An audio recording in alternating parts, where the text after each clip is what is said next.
You are so welcome to today's mystery spread, and I want you to have a look in front of you here.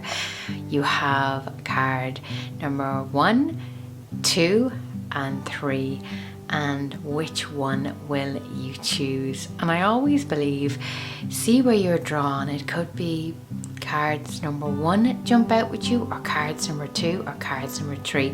It's whatever spread appeals to you is the spread I feel you should be drawn for. So spread 1, spread 2, or spread 3. And the timestamps are below, so by all means have a check on the one you wanted or listen through. And sometimes I find when you're in a very uncertain mood, you could be drawn to all 3, and that's perfectly okay. This is spread number 1. Let's see what's here.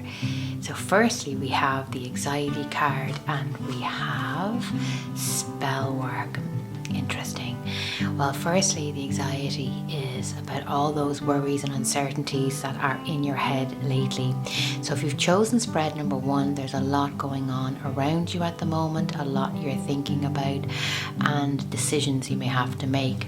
Spell work is an intricate process, so there could be some moving parts to this and something that may be quite unclear to you right now that may not have had a definitive answer or ending for you. So it feels here that you might need to do a little bit more research, and I do feel that you might need to ask for someone's opinion here in some way, as it feels you need a little bit of guidance around this area. Sometimes as well, we can get in our own heads and refuse to make a decision. Here's Gizmo coming in here to just chill with us while I'm doing a reading. Sometimes we might need a little bit more of a decision process here, and you may need to get some help here from someone who knows what they're doing or is very good in a particular area. You also may need to get some grounding energy in around you, and it just means that there's much more of an intricate energy here connected to the decision that you're making. So spread number 1 today is just about worrying about things that haven't yet happened, perhaps overanalyzing, procrastinating, having anxiety around something, and it just feels here that you might need to break it down into smaller, doable, bite-sized energies around it, and that will work out for you at the end. Know that anxiety, it is literally passing through right now. I feel everything is going to work out, but I feel if you tackle things one thing at a time, it may be much more manageable instead of being overwhelmed by one big project or feeling overwhelmed at where you have to start.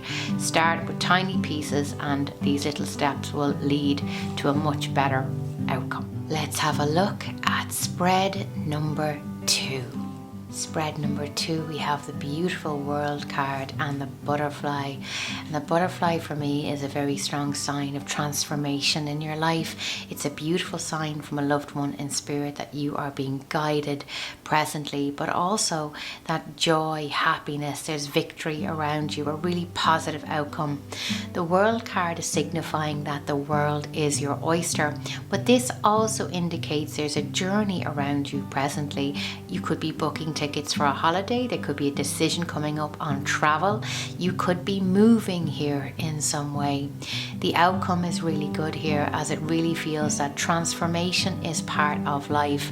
It could be a new job, etc. But these cards would indicate going through a very helpful, positive, really empowering shift in your life these next couple of weeks. So it's really gorgeous. The universe is with you, so you may also be getting signs from the universe also as well that they are supporting you. So don't be surprised if feathers or butterflies or rainbows or something really beautiful, or even a connection around music comes in connected to this. A really powerful week, a great time for change for you. So just go for it. Don't procrastinate or overanalyze. It's a time of action Have a great week. Let's have a look at spread number 3. Wow, Blood on the Moon and Victory. So these are two very contrasting cards. And the Blood on the Moon card is about a warning, trepidation, be careful. But right beside it, you have a Victory card.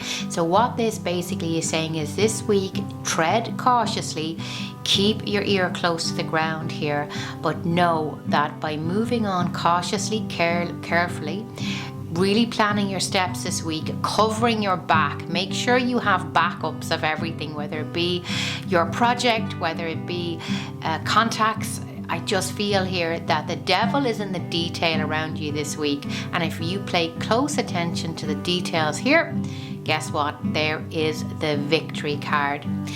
The other aspect of this could be self-sabotage, and this could be over procrastinating, leaving everything to the last minute, really, having a crash on those serotonin levels and just not feeling motivated, feeling apathy around an issue. We get like this sometimes towards the end of an exam process or towards the end of any process where it required a lot of energy, and we're just getting to that point where we're like, oh sure, who cares? So this is just reminding you to stay on course here. Watch for self-sabotage, or you're trying to kind of talk yourself out of doing something, or if you feel as if somebody's sabotaging you, you're very, very close here to success, to victory. It's insight for you. So I definitely would recommend you grounding yourself, pacing yourself. Don't try force or rush something through or get a speedy answer. Planning is key, focus is key this week, and ambition never hurt anyone. This is definitely saying believe in yourself and your abilities, but also cover your ass this week. Have a great week.